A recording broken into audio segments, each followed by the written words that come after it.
नमस्ते बच्चों।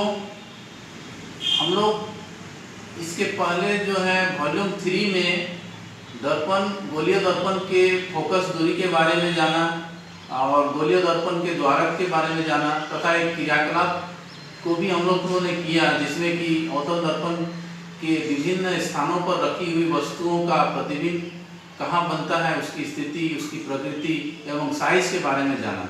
आज हम लोग वॉल्यूम 4 में ये देखने वाले हैं कि हम लोग अवतल दर्पण और उत्तल दर्पणों में किन किरणों को हम लोग दिखाते हुए किरण आरेख हम लोग कैसे खींचेंगे, किन किरणों को लेंगे कि हम लोग प्रतिबिंब का जो है निर्धारण हम लोग कर सकेंगे। तो आइए बच्चों हम लोग शुरू करते हैं वॉल्यूम 4।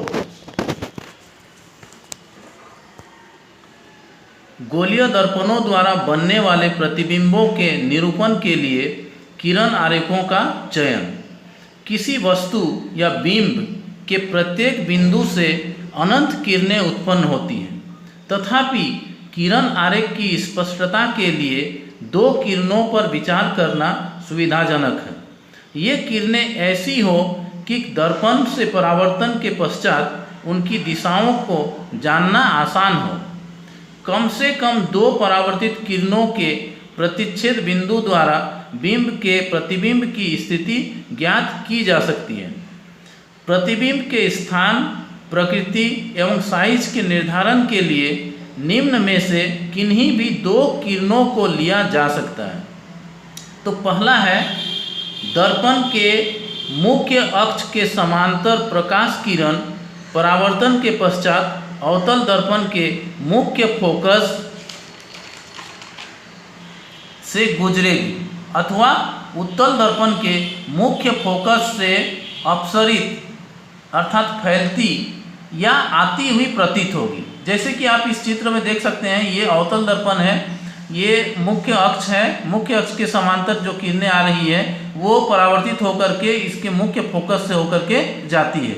उसी तरह ये उत्तल दर्पण है, इसमें भी ये मुख्य अक्ष है, मुख्य अक्ष के समांतर ये किरण आपतित हो रही है और ये परावर्तित होकर के फोकस से जाती हुई प्रतीत होती है, अर्थात ये फैल जाती है। इसे हम लोग बोर्ड पर हम लोग थोड़ा समझते हैं।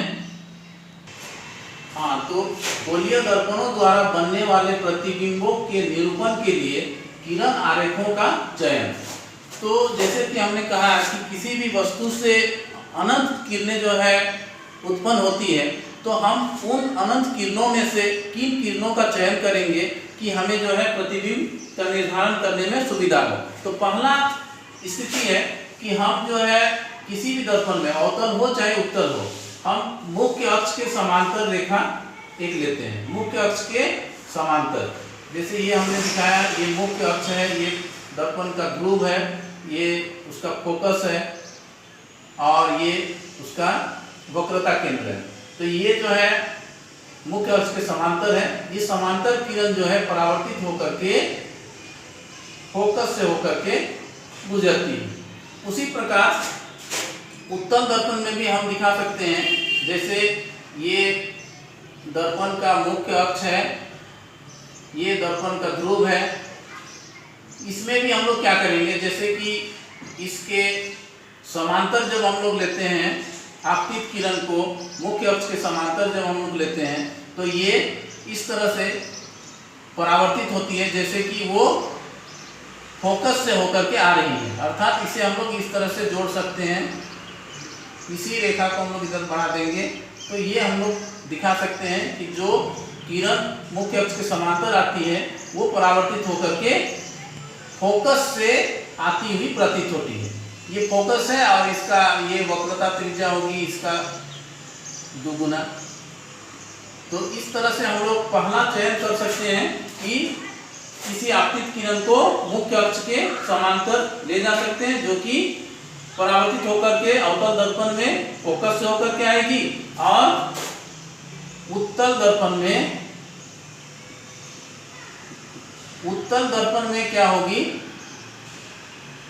वो परावर्तित होकर के फोकस से आती हुई नजर आएगी, मतलब उस तरह प्रतीत होगा, इस तरह से परावर्तित होगा। तो ये एक पहला ये है। दूसरा स्थिति है अवतल दर्पण के मुख्य फोकस से गुजरने वाली किरण अथवा उत्तल दर्पण के मुख्य फोकस की ओर निर्देशित किरण परावर्तन के पश्चात मुख्य अक्ष के समांतर निकलेगी। इसी का उल्टा है, जैसे ये अवतल दर्पण है, ये एक किरण है आपतित हो रही है जो फोकस से होकर के आ रही है, आपतित हो रही है, मतलब फोकस से होते हुए दर्पण पर आपतित हो रही है। ये परावर्तित होने के बाद मुख्य अक्ष के समांतर जाएगी। उसी तरह उत्तल दर्पण में भी ये मुख्य अक्ष है, ये यहाँ पर जो है ये फोकस की ओर निर्देशित किरण है, मतलब ये जो आपतित किरण है इसका दिशा फोकस की दिशा में है। ये दर्पण पर परावर्तित होकर के मुख्य अक्ष के समांतर जाएगी। इसे भी हम लोग बोर्ड पर समझते हैं।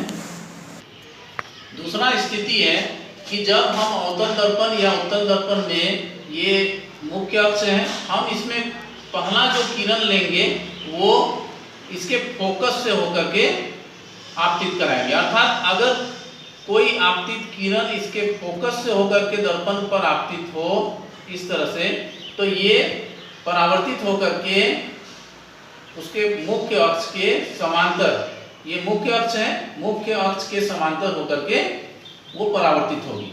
दूसरा, उत्तल दर्पण में भी आप देख सकते हैं जो किरण फोकस की ओर निर्देशित हो, अर्थात इस दिशा में हो, जैसे ये जो है फोकस की ओर निर्देशित है, ठीक है, फोकस की दिशा में है, तो फोकस की दिशा में जो आपतित होगी वो मुख्य अक्ष के समांतर होकर के परावर्तित हो जाएगी।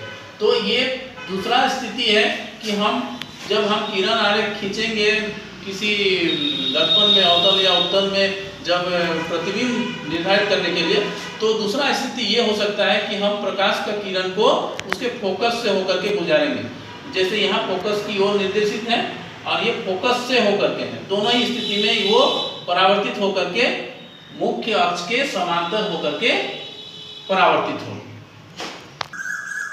तीसरी स्थिति है अवतल दर्पण के वक्रता केंद्र से गुजरने वाली किरण अथवा उत्तल दर्पण के वक्रता केंद्र की ओर निर्देशित किरण परावर्तन के पश्चात उसी पथ के अनुदिश वापस परावर्तित हो जाती है, क्योंकि आपतित किरणें अभिलंब के अनुदिश होती है, अर्थात आपतन कोण 0 डिग्री होता है, इसलिए परावर्तन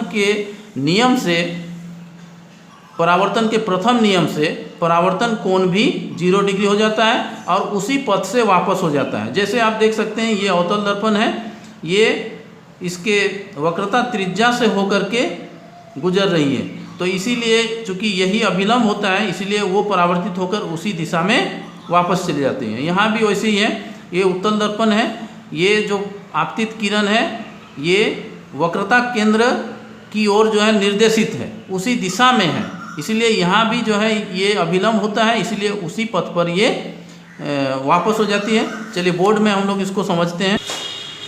तीसरा स्थिति है कि जब आपतित किरण, जैसे ये अवतल दर्पण है, ये उसका फोकस है और ये उसका वक्रता केंद्र है, तो वक्रता केंद्र से जो प्रकाश किरण आपतित होती है, जैसे कि ये देख सकते हैं आप, वक्रता केंद्र से होकर के जो आपतित होती है, चूंकि दर्पण पर ये जो वक्रता केंद्र को मिलाने वाली रेखा उस बिंदु पर अभिलंब होती है, इसलिए परावर्तन का प्रथम नियम से आपतन कोण और परावर्तन कोण बराबर होता है। तो इस स्थिति में क्या होता है, ये अभिलंब के अनुदिश ही आपतित होती है, इसलिए आपतन कोण 0 डिग्री होता है और परावर्तन के नियम से जो है परावर्तन कोण भी 0 डिग्री होना चाहिए, इसलिए क्या होता है ये उसी दिशा से में परावर्तित हो जाती है। इसी तरह से यहाँ उत्तल दर्पण में भी आप देख सकते हैं, ये अगर उसका मुख्य अक्ष है, ये अगर फोकस है और ये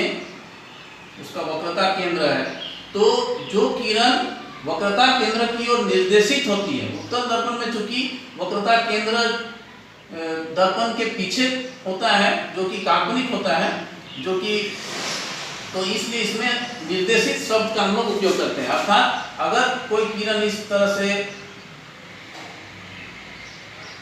उसके वक्रता केंद्र की ओर निर्देशित किरण, ये आपतित किरण है, तो यहाँ भी क्या होता है, ये अभिलंब हो जाता है, जिसके कारण ये उसी दिशा में वापस जाती है। ये तीसरा स्थिति है। हम लोग इस स्थिति को भी ले सकते हैं जब हम लोग कोई प्रतिबिंब का निर्धारण करेंगे। चौथी स्थिति है अवतल दर्पण अथवा उत्तल दर्पण के ध्रुव अर्थात P की ओर मुख्य अक्ष से तिर्यक दिशा में आपतित किरण मुख्य अक्ष से समान कोण बनाती हुई तिर्यक दिशा में ही परावर्तित होती है। जैसे आप चित्र में देखिए, ये अवतल दर्पण है, ये आपतित किरण है, ये मुख्य अक्ष है। तो मुख्य अक्ष से ये एक तिर्यक है, तिर्यक दिशा में है। तो तिर्यक दिशा में है तो मुख्य अक्ष के साथ ये कोण जो बना रही है, ये आई कोण आपतित, ये आपतन कोण हो गया, ये अभिलंब हो गया उस बिंदु पर। तो इसलिए आपतन कोण जितना होगा उतना ही परावर्तन कोण होगा परावर्तन के नियम से। तो परावर्तित किरण उतना ही डिग्री का कोण बनाते हुए इस तरह से परावर्तित होती है। उसी तरह यहाँ भी देख सकते हैं, ये उत्तल दर्पण है, ये मुख्य अक्ष हो गया। तो ये आपतित किरण हम लोग जो लिए हैं मुख्य अक्ष से एक तिर्यक दिशा में लिए हैं। ये कितना भी डिग्री का कोण हम लोग ले सकते हैं। यहाँ ये जितना डिग्री का कोण होगा, जैसे ये आई हम माने हैं, ये आपतन कोण हो गया क्योंकि ये अभिलंब भी है और ये मुख्य अक्ष भी है। तो ये आपतन कोण जितना होगा उतना ही कोण बनाते हुए वो इस दिशा में परावर्तित होगी। तो इस स्थिति को भी हम लोग ले सकते हैं। चलिए हम लोग बोर्ड में इसको समझते हैं। ये चौथी स्थिति है जब हम लोग प्रकाश किरण को मुख्य अक्ष से तिर्यक दिशा में हम लोग आपतित कराते हैं। जैसे ये अवतल दर्पण है, ये दर्पण का ध्रुव है, ये अगर उसका फोकस है और ये उसका वक्रता केंद्र है। तो ये मुख्य अक्ष से तिर्यक दिशा में अर्थात कोई भी कोण बनाते हुए अगर हम लोग इस तरह से आपतित कराते हैं मुख्य अक्ष के ऊपर में, तो ये जितना डिग्री का कोण बनाता है ये आपतन कोण कहलाएगा। क्योंकि ये और मुख्य अक्ष के साथ साथ इस बिंदु पर अभिलंब भी होता है, इसलिए ये कोण आपतन कोण हो गया। तो ये जितना डिग्री का कोण होगा परावर्तन के नियम से परावर्तित होकर के उतना ही डिग्री कोण से वो परावर्तित हो जाती है इस तरह से। तो ये कोण भी आपका ये आर्क कहलाता है परावर्तन कोण, और आप परावर्तन का नियम से ये दोनों कोण बराबर होता है। तो इस तरह से हम लोग अवतल दर्पण में ये किरण भी हम लोग ले सकते हैं। उसी तरह उत्तल दर्पण में आप देख सकते हैं, ये उत्तल दर्पण है जिसका ये मुख्य अक्ष है, इसका ये फोकस है और ये वक्रता केंद्र है। तो जो ये मुख्य अक्ष है, मुख्य अक्ष से तिर्यक रेखा कोई भी कोण बनाते हुए अगर हम लोग इस तरह से आपतित कराते हैं तो ये अभिलंब और मुख्य अक्ष दोनों है, इसके साथ जितना डिग्री का कोण बनाएगा ये आपतन कोण कहलाएगा आई। इतना ही कोण बनाते हुए ये परावर्तित हो जाएगी, अर्थात ये कोण भी बराबर होगा, कोण आई और कोण आर बराबर होगा और इस दिशा में ये परावर्तित हो जाएगी। तो ये जो चार स्थितियां हैं आप लोगों को उपरोक्त जो हम लोग चार स्थिति का हम लोग बारे में जो अभी हम लोग चर्चा किए, तो उपरोक्त चारों स्थितियों में परावर्तन के नियमों का पालन होता है। आपतन बिंदु पर आपतन कोण का मान सदैव परावर्तन कोण के मान के बराबर होता है। तो ये जो चार स्थितियां हमने देखी हैं, इन चारों किरणों में से किन्हीं भी दो किरणों को लेकर हम प्रतिबिंब की स्थिति का निर्धारण कर सकते हैं। मतलब हमें कोई भी दो किरणों को लेना होगा। ये जो चार स्थिति के बारे में हम लोग जो अभी जो अध्ययन किए, जो पढ़े, बताएं, उसमें से कोई भी दो का हम लोग को चयन करना होगा और उन दो किरणों का जो परावर्तित किरण होगी वो जहाँ प्रतिच्छेद करेगी वही बिंदु जो है प्रतिबिंब को जो है निर्धारित करेगी। इससे हम प्रतिबिंब का स्थिति का पता लगा सकते हैं और प्रतिबिंब का प्रकृति कैसी होगी और उसका साइज कैसा होगा, ये सभी चीज़ों के बारे में हम लोग निर्धारित कर सकते हैं। तो और बच्चों, तो आज हम लोग इतना ही करते हैं। अगले क्लास में हम लोग इसका किरण आरेख के द्वारा विभिन्न स्थितियों पर रखे हुए वस्तुओं का प्रतिबिंब किस तरह से बनता है एक अवतल दर्पण में, उसको हम लोग करेंगे। धन्यवाद।